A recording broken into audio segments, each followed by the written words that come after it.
years ago, in January of 2020, I posted the first video game accessibility essay on this YouTube channel, talking about aspects of video game accessibility that I wanted to see become standardized in the 12 months ahead. 2020 ended up being a pretty monumental year for video game accessibility, ultimately being the year that kicked off the modern video game accessibility progress wave that we're still experiencing today. Every year since then, I've published a video each January talking about aspects of video game accessibility that I want to see become industry standards, as well as advancements I hope to see, and predictions and questions for the year ahead. So let's waste no more time, let's jump into my 2026 video game accessibility predictions and questions. Will Grand Theft Auto 6 be accessible? Grand Theft Auto 5 initially released more than 12 years ago in September of 2013, a very different era in video game accessibility. Red Dead Redemption 2 released in 2018, but was also released before the start of the modern wave of video game accessibility discussions really kicked off. I have no idea whether GTA 6 is going to be any more accessible of a video game than GTA 5 or Red Dead Redemption 2 were, but as one of this year's biggest upcoming video game releases, I'm going to have my eyes on it, hoping to see any signs of Rockstar catching up to modern video game accessibility standards that have developed in the past 6 years. Will Nintendo improve on accessibility?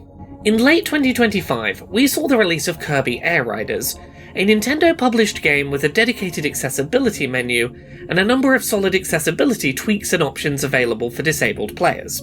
While it seems likely that this accessibility push was spearheaded by the game's director, Masahiro Sakurai, it will be interesting to see if, in the year ahead, we notice any similar accessibility improvements start to make their way into other Nintendo first-party titles. Things I'll be looking out for. Will Nintendo release their own accessibility controller designed for the Switch 2? Will they start to incorporate high contrast mode settings into their first-party published titles? Will they add accessibility tags to the Switch 2 eShop? In particular, I've got my eyes on 2 Nintendo-published Pokémon titles for potential accessibility opportunities in the year ahead: Pokopia and Pokémon Champions. Pokopia, seemingly a combination of Pokémon and Animal Crossing or Stardew Valley, is being developed by Koei Tecmo's Megaforce development team, who were responsible for the development of Dragon Quest Builders on the last generation of consoles. The development team has past experience with this genre, and as a non-Nintendo studio, I wonder whether this may increase the chances that we see accessibility options implemented in this game. I'm also closely watching for updates on Pokémon Champions, the new turn-based competitive Pokémon battle simulator coming to Nintendo Switch, Switch 2, and most interestingly, mobile platforms. While little is currently known about this new release, I do wonder whether a turn-based battle sim that doesn't require walking the player around a 3D environment, and that can be played on mobile, may be more accessible for some players. In particular, mobile platforms' support for screen reader tools has me hopeful that Pokémon Champions on mobile devices may be more accessible for sightless and low-vision blind players potentially than it might have been if it was a Switch-only release. One feature currently supported on other consoles, but not supported on Switch 2, is co-pilot mode, or controller assist mode, a feature where multiple controllers can be registered at once to a single user. On PlayStation or Xbox, this feature allows, for example, players to have a second player assisting controlling a single character, or accessibility setups where a standard and an accessibility controller are used in conjunction with each other for a single game. It would be fantastic for Switch 2 players, for example, to be able to use a Joy-Con in conjunction with their Hori Flex accessibility controller, and have them treated as a single user on a system level. Lastly, 2025 saw numerous ports of AAA video games such as Assassin's Creed Shadows and Star Wars Outlaws to the Nintendo Switch 2. Will these kinds of ambitious AAA ports continue? If so, they may provide a more accessible way to play these games in variable positions and locations for disabled players who may need to alter their playing position without advance notice. Steam Accessibility Tags Update. In 2025, I highlighted that Steam, Valve's PC digital gaming marketplace, was using accessibility tags that don't line up with the standardized tags that are being adopted by their competition. In particular, I noted that Steam's Playable Without Timed Inputs tag was being frequently misapplied to games by developers, due to a mismatch between the public-facing and developer-facing descriptions and understandings of the tag's meaning and intent. I would love to see Valve in 2026 update the wording of how their accessibility tags are described to developers, or update the public-facing names of the tags to bring understanding of some of these tags more in line between developer and player expectations. Standardized accessibility tags. In 2025, we saw the announcement of the Accessible Games Initiative, a collective of numerous video game publishers that formed to create a series of standardized accessibility tag names and definitions to help standardize language around communicating accessibility information from game developers to disabled players. At present, Xbox have added these new standardized accessibility tags to their digital storefront, with PlayStation and Nintendo expected to follow suit but not having done so yet. I hope that in 2026 we see these two console manufacturers update their online stores to reflect these new standardized tags, as well as seeing the list of accessibility tags that have been agreed on by the AGA starting to increase to cover new and more expansive areas of accessibility. I would also love to see a push for these tags to be made more accessible on physical video game box art in the future. Subtitles and text standards. Text in video games should be able to be set to large sizes for both subtitles and UI/menu text, in addition to supporting opaque backgrounds for contrast, and options for non-stylized and sans serif alternative fonts. Subtitles should include support for speaker names, customizing text colors per character, and directional indicators to help identify speaker location in a scene. There are also new standards starting to emerge that I would love to see become increasingly common, such as emotion/tone tag subtitles, such as those seen in Assassin's Creed Shadows. The setting, as seen in Assassin's Creed Shadows, added an optional one-word description of non-verbal tone subtext at the start of subtitles, helping to make it clear the emotion with which a line of dialogue was voice-acted. Games should ideally be offering closed captions rather than simply dialogue subtitles to players. This means ensuring that important non-dialogue audio is communicated to players visually, and that licensed music played is at the very least mentioned by name, even if licensing fees may make quoting song lyrics in subtitles difficult. Subtitles should also be timed to appear on screen in line with when the corresponding line of verbal dialogue is being spoken, so that players with cognitive processing disabilities, who use subtitles as supplement to spoken audio, are able to follow both at the same time. For examples of video games that did a great job of supporting larger text size options with the correct kinds of closed caption modifier options in 2025, I would recommend checking out Assassin's Creed Shadows or Atomfall. Accessibility previews in menus. Settings options in game menus should ideally be presented alongside an in-menu preview of the settings change in action, so that players can see at a glance if a new subtitle size, for example, is going to suit their needs without needing to go back into the game to check, then back to the menu to tweak it some more. A multi-platform accessibility controller.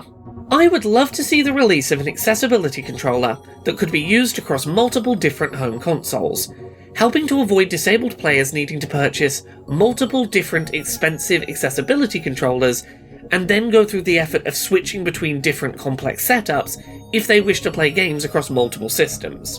While I think we're still a long way from Nintendo, Xbox and PlayStation officially coming together to sit down and develop a console-agnostic accessibility controller, I would love to see a third-party company such as Hori produce an accessibility controller that perhaps features a switch that would allow it to change between modes, communicating with different consoles, so that one piece of third-party hardware could be used across different platforms.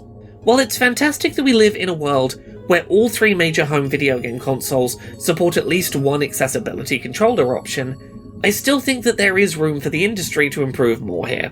High contrast mode.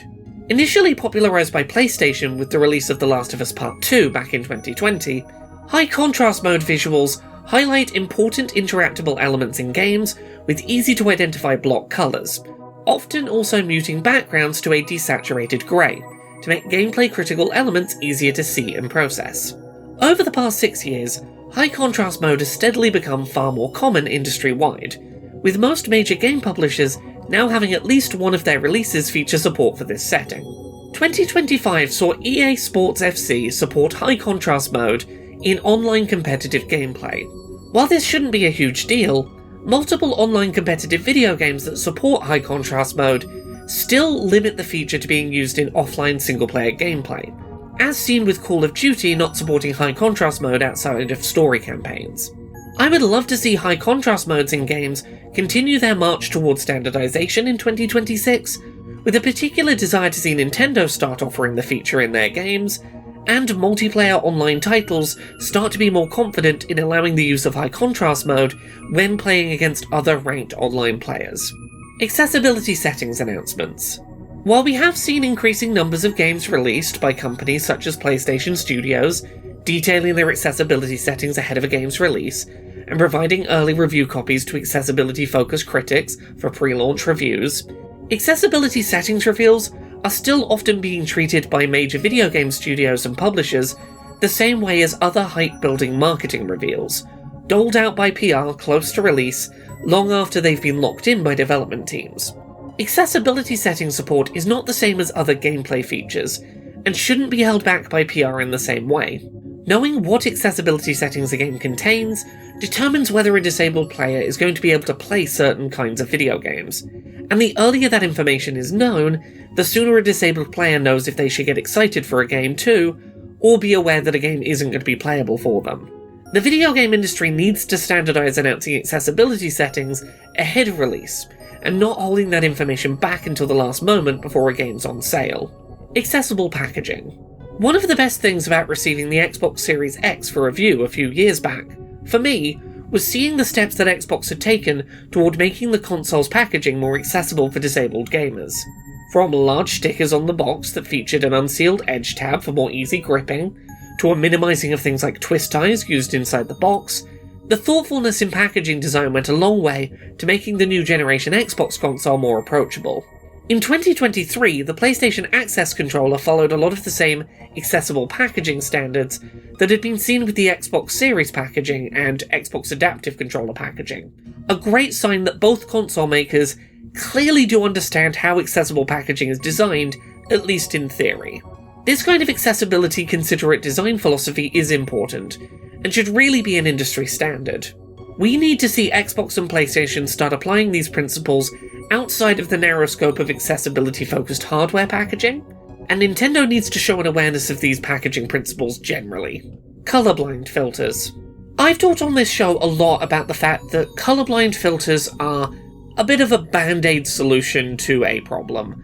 Sticking filters over your game in post to try and make them more accessible to colorblind players can help with some games in a pinch, but typically it's done in a way that is not really thoughtful about whether a game will be enjoyable to look at for a colorblind player, and that aren't really thoughtful about precisely how useful they're going to be. What I want to see going forward is more game developers testing their game for colorblind accessibility early on, tweaking their core design to be more visually accessible for colorblind players, and having colorblind modes that manually tweak specific colors rather than just applying a one-size-fits-all filter over them. Controller remapping.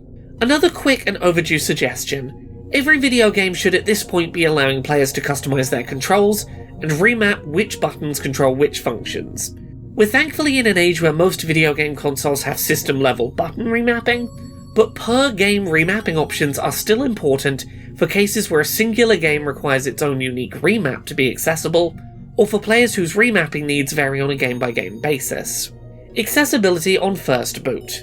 Another aspect of game design I've talked about a lot on this show that is thankfully becoming more common. We should, in a perfect world, be expecting video games to make their accessibility settings options easily available to players on the first boot up of a game. A prior example of this done right was God of War Ragnarok, which allowed players to either go through a guided accessibility settings walkthrough on first boot, or skip past it to the game's main menu. Then there was a settings menu and an accessibility menu on the main menu screen before getting into any gameplay.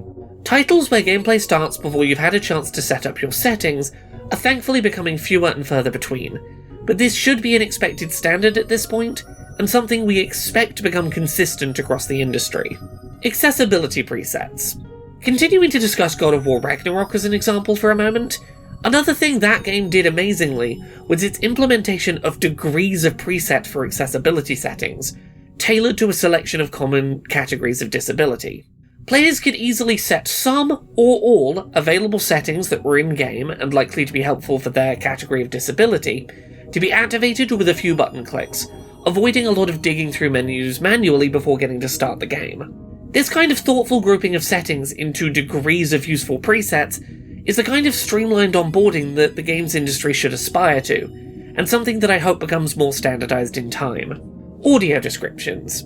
While I generally try and keep this annual list focused on accessibility settings that I feel are either long overdue to become standardized or are on the precipice of that shift, I want to take some time this year, as I've done the last couple of years, to be a bit more optimistic and forward-thinking, and suggest that audio descriptions, at the very least for static pre-rendered cutscenes, should become a standard in the video game industry, and are a feature that is finally starting to gain some momentum, thankfully.